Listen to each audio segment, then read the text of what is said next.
बघा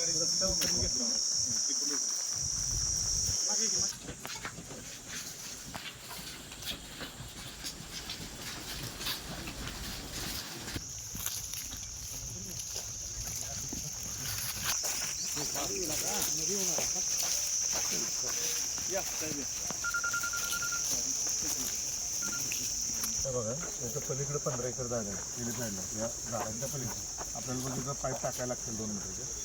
ते बघून आलोय आम्ही. इथं स्टेज येईल, इथून पाठीमागे स्टेज येईल आणि बाजूला सगळा मंडप होईल. मंडपाची विड्थ राहील 400 फूट आणि लेंथ राहील 800 फूट आणि हा एक VIP रोड एस्केपचा राहील, तो 15 मीटर विड्थचा राहील.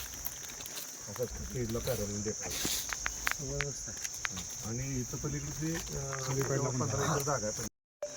पंतप्रधानांची सभा आहे, कशा प्रकारचं नियोजन आहे?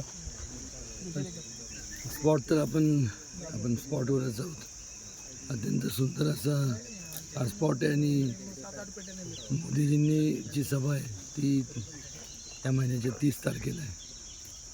उद्यापासून संपूर्ण त्याची तयारी चालू करणार आहोत.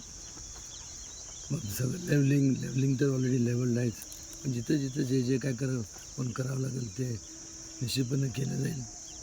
काही 2-3 पोल शिफ्ट करायचे आहेत आणि त्या व्यतिरिक्त जे संपूर्ण मंडप आपण उभं करणार आहे या ठिकाणी, तो साधारण त्याची कॅपॅसिटी 1 लाखाच्या आसपास ती असणार आहे. ती संपूर्ण त्या नियोजनासाठी आज संध्याकाळी आम्ही बसतो आहे. पण अशी मागच्या वेळेस जेव्हा आम्ही सभा घेतली ती सातारला, तर ह्यावेळेस सगळ्यांचं म्हणणं पडलं की आपण कराडमध्ये घेऊ आणि त्यामुळं आम्ही कराडचं नियोजन केलं. हे 2 मोठे शहर आहेत संपूर्ण या मतदारसंघातले, सातारा आणि कराड. तर कराड परिसराच्या लगत असणारा जो पाटण, त्यानंतर दक्षिण आणि उत्तर कराड आणि इकडनं पण बाकीचे पण येतील. मागच्या वेळेस कसं होतं की लांब असल्यामुळं बऱ्याचशा लोकांना पोचता येत नाही वेळेत, पण तरी देखील संपूर्ण 6च्या 6 मतदारसंघातनं लोक या ठिकाणी उत्स्फूर्तपणे येतील आणि मोठी विराट सभा होईल. साहेब, तुमचा कराड पाटण दक्षिण उत्तरमध्ये हा दुसरा दौरा आहे. तुम्ही गाव पिंजून काढलाय आणि लोकांचा आता तुमच्यावर प्रेम वाढतंय, काय सांगाल? नाही, हे चुकीचं म्हणणे. प्रेम वाढते म्हणण्यापेक्षा कधी कमीच झालं नव्हतं. महाराजसाहेब, शशिकांत शिंदेच्या भ्रष्टाचारावरच प्रचार थांबला आहे. सातारा जिल्ह्याच्या विकासाचे मुद्दे महायुतीच्या प्रचारात दिसत नाही. एक लक्षात घ्या, मी तर म्हणजे आम्ही तर विकासाचे मुद्दे मांडतोय. 2-3 दिवसात तुमच्या सगळ्यांपर्यंत आम्ही जाहीरनामा जो तयार केला आहे विकास कामांच्या संदर्भात तो पोचवेल.